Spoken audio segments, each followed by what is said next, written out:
ये वो दिन था जब एक बहुत ही खौफनाक नेचुरल डिजास्टर आने वाला था और इस डिजास्टर का निशाना एक ऐसा शहर था जहाँ के लोग खुद को खुदा समझते थे। आइलैंड पर बना ये शहर और इसमें मौजूद इंसानों की ये सिविलाइजेशन इस दिन तबाह होने जा रही थी। ना सिर्फ यहाँ मौजूद बिल्डिंग्स बल्कि इनके तमाम आइलैंड्स के साथ साथ यहाँ बसने वाली पूरी सिविलाइजेशन ही एक ऐसी तबाही का निशाना बन चुकी थी जिसमें उनका नामो निशान भी मिट गया था। 11,000 साल पहले इस पूरी सिविलाइजेशन को खतरनाक सुनामी निकल गया था और वो भी सिर्फ एक ही रात के अंदर अंदर। ये कहानी है इंसानों की ऐसी सिविलाइजेशन की जिसको आज हम एटलांटिस के नाम से जानते हैं। एटलांटिस की ये हैरान करने वाली स्टोरी एंशिएंट ग्रीस के एक फिलोसोफर ने आज से 2000 साल पहले लिखी थी और इस फिलोसोफर का नाम प्लेटो हुआ करता था। प्लेटो ने एटलांटिस के बारे में लिखा था कि यहाँ के लोग खुद को खुदा माना करते थे, इनके पास एक्स्ट्रा ऑर्डिनरी पावर्स हुआ करती थी और ये लोग जिन आइलैंड्स पर रहते थे वहाँ सोना और चांदी भारी मिकदार में पाया जाता था। प्लेटो ने अपनी बुक में ये भी लिखा था कि एटलांटिस के लोग काफी आयाश पसंद भी थे और अपनी पावर्स का गलत इस्तेमाल भी करते थे। इसी वजह से इन पर एक ऐसा कुदरती अजाब आया जिसमें इस दुनिया से इनका नामो निशान ही मिट गया था। 2000 साल पहले लिखी गई एटलांटिस की ये कहानी आज एक हिस्टोरिकल मिस्ट्री बन चुकी है, क्योंकि हिस्ट्री में कई ऐसे शहर हुआ करते थे जो आज समंदर के अंदर डूबे हुए हैं। इसी वजह से कई लोगों को एटलांटिस के भी समंदर में डूबने पर पूरा यकीन है। लेकिन सवाल ये है कि इतना बड़ा शहर और पूरी सिविलाइजेशन अगर रातों रात गायब हुई तो आखिर गई कहाँ? दुनिया में वो कौन सी लोकेशन थी जहाँ एटलांटिस के लोग बसा करते थे? और पिरामिड्स ऑफ इजिप्ट के बनने से भी 6500 साल पहले बसने वाले इन इंसानों के पास आखिर ऐसा क्या था जिसको आज तक याद किया जा रहा है? यही वो सवालात हैं जिनका जवाब तलाश करने के लिए साइंटिस्ट, आर्कियोलॉजिस्ट और रिसर्चर्स पिछली कई सदियों से कोशिश कर रहे हैं। लेकिन इस बार साइंस ने समंदर के अंदर जो सबूत तलाश किए हैं उसको देखकर ये कहना गलत नहीं होगा कि शायद 11,000 सालों के बाद हम एटलांटिस के डूबे हुए शहर को तलाश करने के बहुत करीब पहुंच चुके हैं। ज़ेम टीवी की वीडियोस में एक बार फिर से खुशामदीद। नाजरीन, समंदर के अंदर डूबी हुई मिस्टीरियस सिटीज की तरफ हर कोई ना चाहते हुए भी अट्रैक्ट होता है और खास तौर पे वो सिटीज जिनके बारे में कोई इंफॉर्मेशन भी नहीं होती। इन मिस्टीरियस सिटीज में अगर सबसे टॉप पे किसी का नाम आता है तो वो नाम है एटलांटिस का। एटलांटिस को समंदर में तलाश करने के लिए एक्सपर्ट्स कई अटेम्प्ट्स कर चुके हैं। इनमें से एक अटेम्प्ट जापान के एक रिमोट आइलैंड के करीब किया गया था जो योनागुनी के नाम से जाना जाता है। यहाँ मौजूद समंदर का पानी ना सिर्फ खौफनाक है बल्कि इस जगह से अक्सर टाइफून्स भी निकलते हैं। साथ साथ यहाँ पानी के अंदर हैमर हेड शार्क्स के टोले भी मंडलाते देखे गए हैं। क्योंकि समंदर के इस खतरनाक हिस्से में डाइविंग करना डीप सी डाइवर्स के लिए एक बहुत बड़ा चैलेंज होता है। इसी वजह से काफी अरसे तक ये जगह एक्सपर्ट्स की नजरों से छुपी हुई थी।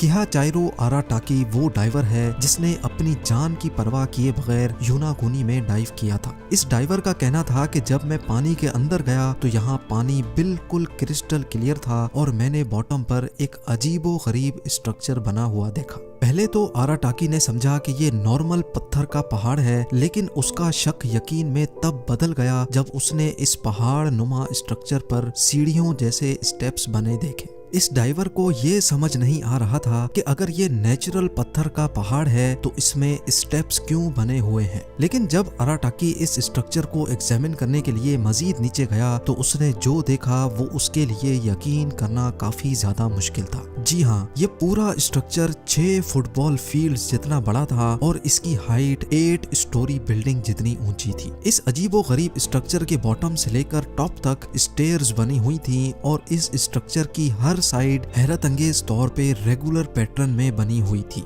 ये सब देखने के बाद एक बात तो तय थी कि डीप समंदर में बना ये मिस्टीरियस स्ट्रक्चर नेचुरल तौर पे नहीं बल्कि इसको इंसानों ने ही बनाया है। लेकिन ये असल में चीज क्या है? जब एक्सपर्ट्स को इस मिस्टीरियस स्ट्रक्चर के बारे में मालूम पड़ा तो उनका मानना था कि सिर्फ डाइविंग के जरिए हम इस स्ट्रक्चर के बारे में मजीद जानकारी हासिल नहीं कर सकते, लिहाजा अब वक्त था टेक्नोलॉजी इस्तेमाल करने का। एक्सपर्ट्स ने फैसला किया कि मॉडर्न सोनार टेक्नोलॉजी को इस्तेमाल करके योनागुनी आइलैंड के आसपास समंदर को स्कैन किया जाएगा। सोनार एक ऐसी डिवाइस होती है जिसको जब पानी में डाला जाता है तो वो एक खास साउंड वेव्स फेंकता है। ये साउंड वेव्स समंदर में मौजूद डिफरेंट चीजों से टकरा कर रिफ्लेक्ट होती है और तभी एक रिसीवर रिफ्लेक्टेड साउंड वेव्स को कैप्चर करता है और फिर कंप्यूटर की मदद से उसका एक 3D मॉडल बनाया जाता है। सोनार स्कैनिंग टीम योनागुनी आइलैंड के पास पहुंची और उन्होंने यहाँ समंदर के बॉटम का कंप्लीट स्कैन किया। जब स्कैन का 3D मॉडल बनाया गया तो सारी हकीकत खुलकर सामने आ चुकी थी।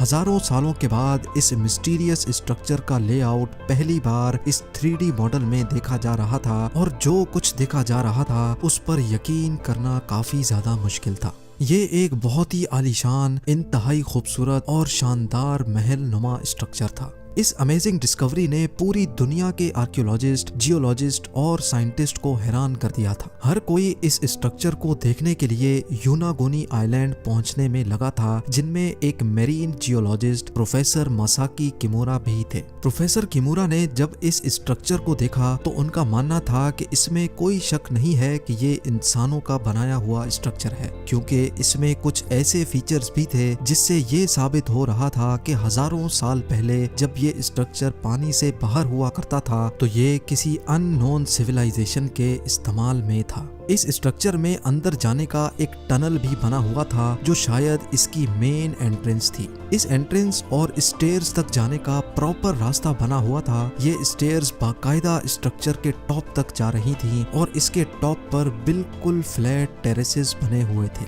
इनमें से सबसे टॉप वाले टेरेस पर एक ऐसी चीज भी थी जिसको देखकर ये अंदाजा होता है कि यहाँ रहने वाले लोग हजारों साल पहले भी काफी मॉडर्न सोच रखते थे। जी हाँ, यहाँ एक ट्रायंगल शेप का पूल भी बना हुआ था जहाँ प्रोफेसर किमुरा के ख्याल से नहाने के बाद लोग यहीं टेरेस पर सन बात करते होंगे। ये टेरेसेस इतने बड़े हैं कि यहाँ हजारों लोग एक ही वक्त में खड़े हो सकते हैं। योनागुनी आइलैंड के पास समंदर में पड़ा ये स्ट्रक्चर, जिसमें एंट्रेंस भी थी, पाथवे और स्टेयर्स भी बनी थी और टेरेसेस के साथ साथ एक पूल भी बना हुआ था। ये सारी चीजें प्रोफेसर किमुरा को यही इशारा दे रही थी कि ये स्ट्रक्चर किसी दौर में यहाँ रहने वाली सिविलाइजेशन का कैसल हुआ करता था। लेकिन अपनी इस थ्योरी को प्रूव करने के लिए कुछ सबूत भी चाहिए थे जिससे ये साबित हो कि वाकई यहाँ इंसान किसी दौर में बसते थे। इसके लिए एक बार फिर से इस अंडर वाटर स्ट्रक्चर का मुआयना किया गया और कुछ सैंपल्स भी कलेक्ट किए गए। इन सैंपल्स में ज्यादा तो कुछ नहीं मिला, लेकिन एक चीज ऐसी थी जो वाकई काफी अजीब दिख रही थी। यहाँ से मिलने वाले एक पत्थर पर एक क्रॉस नुमा सिंबल तराशा हुआ था और इसी पत्थर पर 2 सुराख भी बने हुए थे। प्रोफेसर किमुरा का मानना है कि शायद लोग इसको उंगलियों से पकड़ते होंगे और शायद इसका उस दौर में कोई खास मकसद होगा।